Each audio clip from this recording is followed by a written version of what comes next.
हाल ही में आरबीआई ने सरकार को 2.69 लाख करोड़ का डिविडेंड पे करने का निर्णय लिया है। लगभग 2,70,000 करोड़ रुपए आरबीआई सरकार को दे रही है लाभांश के रूप में। ये लाभांश आरबीआई क्यों दे रही है? क्या ये कानूनी रूप से सही है? लाभांश होता क्या है? आरबीआई लाभांश कैसे कमाती है? आरबीआई की आय के स्रोत कौन कौन से हैं?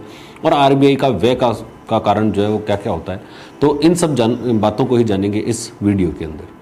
हम देखें अगर कि सरकार को आरबीआई क्यों लाभांश पे करती है, तो इसके लिए आरबीआई का एक एक्ट बना हुआ है, आरबीआई एक्ट 1934, और उस आरबीआई एक्ट की एक सेक्शन है सेक्शन 47, जिस सेक्शन 47 में ये कहा गया है कि आरबीआई अपने जो खर्चे हैं और अपनी अन्य जो आवश्यकताएं हैं, उन आवश्यकताओं को अगर वो पूरा कर लेती है और उसके बाद में जो भी अधिक के बचता है, जो भी सरप्लस बचता है, वो सरप्लस वो सरकार को ट्रांसफर कर सकती है। इसका निर्णय आरबीआई का एक सेंट्रल बोर्ड होता है, वो सेंट्रल बोर्ड इसका निर्णय लेता है।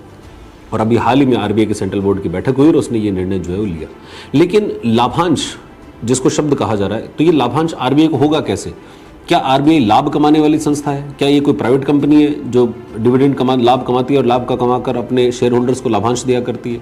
तो देखो, आरबीआई का वैसे मुख्य काम जो है वो लाभ कमाना है नहीं। इसका मुख्य काम है देश की अर्थव्यवस्था जो उसको स्थिर बनाए रखना, उसको स्टेबल बनाए रखना, देश की अर्थव्यवस्था के अंदर जो है उसको ग्रोथ होना, और उसके लिए मुख्य रूप से आरबीआई बनाती है मौद्रिक नीति। इसके अलावा भी आरबीआई के कई सारे कार्य जो है होते हैं, जैसे आरबीआई के मुख्य कार्यों के अंदर अपन जानते हैं कि करेंसी को प्रिंट करना आरबीआई का मुख्य कार्य है, बैंकों को रेगुलेट करना आरबीआई का मुख्य कार्य है, सरकार के लिए ऋण का प्रबंधन करना, गवर्नमेंट जो है वो जो भी लोन लेती है वो आरबीआई के माध्यम से लोन लेती है, सरकार के जो ऋण है उसको प्रबंधित करती है। इसके अलावा ये जो फॉरेक्स रिजर्व होता है, देश का विदेशी मुद्रा भंडार, वो भी आरबीआई के पास में होता है, उसका प्रबंधन भी आरबीआई करती है। विनिमय दर, एक रुपया कितना डॉलर होगा, डॉलर और रुपए के अंदर क्या संबंध होगा, ये रुपए को डॉलर में कन्वर्ट कैसे करेंगे, जो एक्सचेंज रेट है, इस एक्सचेंज रेट को भी आरबीआई मैनेज करती है। इसके अलावा आरबीआई जो है इन्फ्लेशन को कंट्रोल करने के लिए मौद्रिक नीति भी बनाती है। और आरबीआई की जो भी कार्य हैं, इन कार्यों को जब आरबीआई करती है तब वो लाभ के उद्देश्य से नहीं करती तो है वो अर्थव्यवस्था को स्थिर बनाए रखने के लिए और इकोनॉमी के अंदर जो समस्याएं हैं उन समस्याओं को ना आए उसके लिए ऐसा कार्य करती है। लेकिन इन सब कार्यों के अंदर आरबीआई को प्रॉफिट हो जाता है, इनकम जो है वो हो जाती है। और फिर आरबीआई के जो खर्चे हैं, उन खर्चों को अगर निकाल दिया जाए तो प्रॉफिट में से या इनकम में से खर्चों को अगर निकाल दें तो बाकी जो बच जाता है वो है लाभ।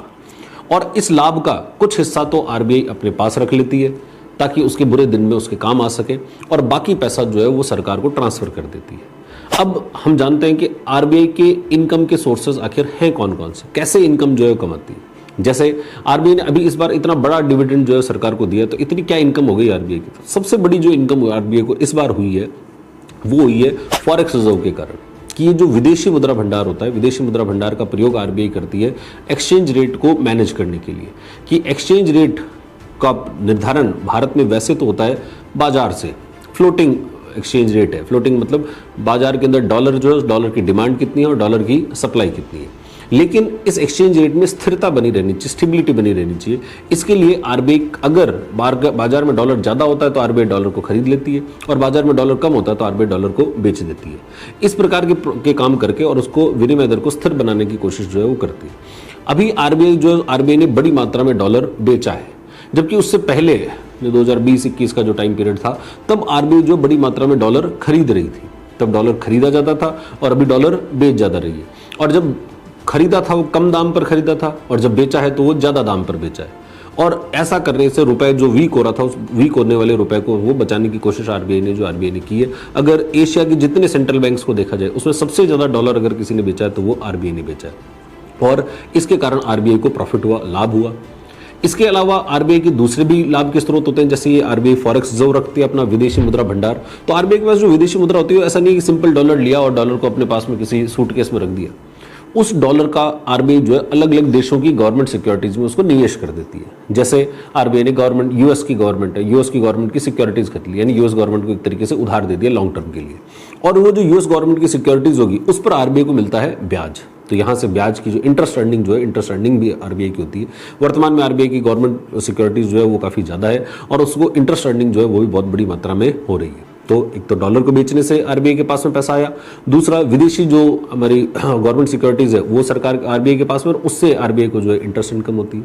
इसके अलावा आरबीआई जो है उसके पास में हमारी खुद की जो भारत सरकार है, उस भारत सरकार की और राज्य सरकारों की गवर्नमेंट सिक्योरिटीज भी होती है, और इन गवर्नमेंट सिक्योरिटीज पर भी उसको इंटरेस्ट जो है इंटरेस्ट मिलता है, तो वहां से भी ब्याज जो है ब्याज के रूप में पैसा आता है। फिर आरबीआई जब करेंसी प्रिंट करती है, तो करेंसी प्रिंट करते समय भी उसको इनकम जो है वो हुआ करती है, क्योंकि करेंसी की जो कॉस्ट होती है, प्रिंटिंग की कॉस्ट होती है, वो कम होती है, और करेंसी की जो वैल्यू होती है वो ज्यादा होती है। जैसे अगर मान लो 100 रुपए की करेंसी है और इसकी प्रिंटिंग की कॉस्ट जो है मान लो 2 रुपए आ रही है, तो करेंसी तो है 100 रुपए की, वैल्यू तो उसको 100 रुपए मिल रही है आरबीआई को, और उसकी प्रिंटिंग की कॉस्ट मात्र 2 रुपए आई, यानी बाकी का 98 रुपीज जो है वो आरबीआई की इनकम है। इसको वैसे भाषा में कहें तो इसको सीनियोरेज जो है वो कहा करते हैं। तो ये एक कॉन्सेप्ट होता है। इसके अलावा आरबीआई जब भी गवर्नमेंट करेंसी इशू करती है तो अपने रिजर्व के अंदर गवर्नमेंट सिक्योरिटीज को रखती है, और इस गवर्नमेंट सिक्योरिटी पर भी आरबीआई को ब्याज मिलता है। देखो, ये गवर्नमेंट सिक्योरिटी शब्द मैं बार बार यूज कर रहा हूं, तो गवर्नमेंट सिक्योरिटी शब्द का अर्थ ये होता है, जब भी हम सरकार को उधार देते हैं, कोई भी संस्था सरकार को उधार देती है, तो सरकार से एक कागज मिलता है। वर्तमान में तो डिजिटल फॉर्म में मिलता है, लेकिन एक कागज जो है मिलता है, जिस कागज को हम कहते हैं गवर्नमेंट सिक्योरिटी, और उसका जब हमने उनको उधार दिया तो उसके बदले अपन को मिलेगा ब्याज। तो ये गवर्नमेंट सिक्योरिटी जो है गवर्नमेंट सिक्योरिटी का अर्थ होता है। फिर सरकार आरबीआई की और भी इनकम होती है। इनकम का मतलब सरकार जो है आरबीआई के एजेंट के रूप में काम कर रही है, उसके लिए ऋण का प्रबंधन करती है, इस बात का आरबीआई को कमीशन भी मिलता है। फिर आरबीआई का एक बड़ा काम जो है वो है मौद्रिक नीति को बनाना, यानी देश के अंदर महंगाई को कंट्रोल करना। और महंगाई को कंट्रोल करने के लिए बाजार के अंदर जो रुपया है, उस रुपए की कितनी मात्रा है, उसको बोलते हैं तरलता, लिक्विडिटी। उस लिक्विडिटी को मैनेज करने की कोशिश की जाती है। अगर महंगाई बहुत ज्यादा है तब आरबीआई चाहेगी कि लिक्विडिटी कम हो, और अगर महंगाई कम है तो और उसको बढ़ानी है तो आरबीआई चाहेगी कि लिक्विडिटी बढ़े। और इसके लिए आरबीआई जो कई प्रकार के ऑपरेशंस प्रयोग में लेती है, और उसके अंदर एक तरीका होता है, जैसे रेपो रेट। आरबीआई के एक रेट होती है, इंपॉर्टेंट रेट होती है, जिसको बोलते हैं रेपो रेट। रेपो रेट वो रेट होती है जिस पर आरबीआई के द्वारा बैंकों को अल्पकाल के ऋण दिए जाते हैं। शॉर्ट टर्म के जो लोन्स होते हैं, शॉर्ट टर्म मतलब 1 साल से कम पीरियड के जो लोन जिस रेट पर दिए जाते हैं उसको बोलते हैं रेपो रेट। और इस रेपो रेट के कारण भी, रेपो रेट पर जब आरबीआई लोन देगा तो उसको ब्याज मिलेगा। तो इस तरीके से भी आरबीआई की इनकम जो है वो यहाँ पर भी इनकम हो रही है। तो ये भी इनकम का एक बड़ा सोर्स जो है वो आरबीआई का होता है। इसके अलावा आरबीआई जो है वो गवर्नमेंट सिक्योरिटीज को बेचती भी है और गवर्नमेंट सिक्योरिटीज को खरीदती भी है, लिक्विडिटी को मैनेज करने के लिए। इसको तकनीकी भाषा में कहें तो इसको बोलते हैं ओपन मार्केट ऑपरेशंस। खुले बाजार का प्रचालन होता है। और इन ओपन मार्केट ऑपरेशंस के तहत जब भी गवर्नमेंट सिक्योरिटीज को बेचा और खरीदा जाएगा तो इसमें भी लाभ होने की गुंजाइश जो है वो आरबीआई की रहती है। तो इन सब तरीकों से आरबीआई की इनकम हो रही है। फिर आरबीआई भारत के जितने बैंक हैं उन बैंकों का रेगुलेशन करती है। इसका मतलब उसके लिए नियम बनाती है, और जब नियम बनाएगी और कोई भी बैंक अगर उन नियमों का पालन नहीं करेगा तो उस बैंक के ऊपर आरबीआई पेनल्टी लगा सकती है। तो पेनल्टी वगैरह के रूप में भी आरबीआई की इनकम जो है वो होती है। तो ये आरबीआई की इनकम के बड़े बड़े मुख्य स्रोत जो है मुख्य स्रोत है। इनसे आरबीआई के पास इनकम हो जाती है। फिर आरबीआई की कुछ हो जाती है कॉस्ट, जैसे आरबीआई के सारा काम चलाना है तो ऑपरेशन चलाने, उसके संचालन की खर्चा है वो लग जाता है। आरबीआई की जितने एम्प्लॉइज हैं उनकी सैलरी, उनकी पेंशन, वो सब चीज़ें जो है वो पैसा चला जाता है वहाँ पर। ये सब खर्चे जो इस प्रिंटिंग कर रहे हैं, अगर प्रिंट करेंगे तो उसके लिए भी एक कॉस्ट जो है वो लग जाएगी। मतलब करेंसी को प्रिंट करेंगे तो उसकी कॉस्ट जो है लग जाएगी। और इस इनकम में से अगर इस कॉस्ट को घटा दे तो बाकी जो बच जाएगा वो आरबीआई का सरप्लस है। इसके लिए शब्द यूज होता है सरप्लस, आधिक्य है। अब ये जो तब पैसा बचा वो सारा का सारा वो गवर्नमेंट को ट्रांसफर कर देंगे, ऐसा नहीं है। इसके अंदर से कुछ भाग वो अपने बुरे दिनों के लिए जो संभावित कभी हो सकते हैं उसके लिए बचा के रखते हैं। इसको बोलते हैं कंटिंजेंसी रिजर्व रिक्वायरमेंट, जो कंटिंजेंसी रिजर्व बफर कहते हैं। कंटिंजेंसी रिजर्व बफर जो है वो आरबीआई का हुआ करता है, और इस कंटिंजेंसी रिजर्व बफर के अंदर आरबीआई जो है कुछ पैसा रखती है। अब कितना पैसा उसको कंटिंजेंसी रिजर्व के अंदर रखना है, उसको जो है वो क्या कहते हैं, ये कितना होगा, इसके लिए एक कमेटी बनाएगी जिसका नाम है बिमल जालान समिति। कमेटी का नाम था बिमल जालान समिति। 2018 के अंदर ये समिति बनाएगी। इसने एक आरबीआई के इकोनॉमिक कैपिटल फ्रेमवर्क जो उसको बनाया, और उसने कहा कि आरबीआई का जो बैलेंस शीट है, आरबीआई की जो इनकम है या जो भी सरप्लस है, उस सरप्लस का उसको 4.5% से 6.5% के बीच में जो पैसा वो रखना पड़ेगा कंटिंजेंसी रिस्क बफर में। यानी ऐसा पैसा जो कि आप जोखिम के लिए बचा के रख रहे हो। कल को अगर कोई बुरा समय आ जाए, यानी जैसे देश के ऊपर कोई आक्रमण हो जाए, युद्ध का परिस्थिति हो, को आपदा आ जाए, अर्थव्यवस्था के अंदर कोई बहुत बड़ी समस्या जो है उत्पन्न हो जाए, तो ऐसी समस्या के अंदर आरबीआई जो है तैयार रहना चाहिए। और आरबीआई के पास में एक रिस्क बफर जो है वो होना चाहिए, और उस रिस्क बफर को कंटिंजेंसी रिस्क बफर कहते हैं। तो जितना सरप्लस है उस सरप्लस का 4.5% से 6.5% के करीब जो है वो होना चाहिए, ऐसा बिमल जालान समिति ने कहा था।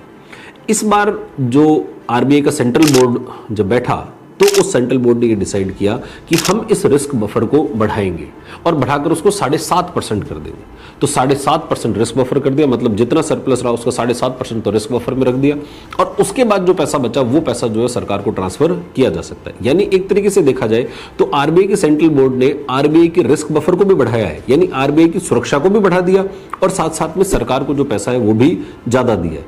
अगर ये इस सुरक्षा को नहीं बढ़ाते तो कुछ इकोनॉमिस्ट का ये मानना है कि आरबीआई जो है सरकार को लगभग 3.5 लाख करोड़ रुपए ट्रांसफर कर सकती थी, यानी ये ट्रांसफर जो है और भी ज्यादा हो सकता था। लेकिन आरबीआई ने इसके अंदर थोड़ा समझदारी दिखाई और उन्होंने कहा कि हम हमारे रिस्क बफर को जो है थोड़ा अच्छा रखेंगे और बाकी जो पैसा बचेगा वो सरकार को देंगे। इसके बाद भी सरकार को एक बम्पर इनकम जो है इसके माध्यम से हुई है। ऐसी इनकम से सरकार के क्या फायदा होगा?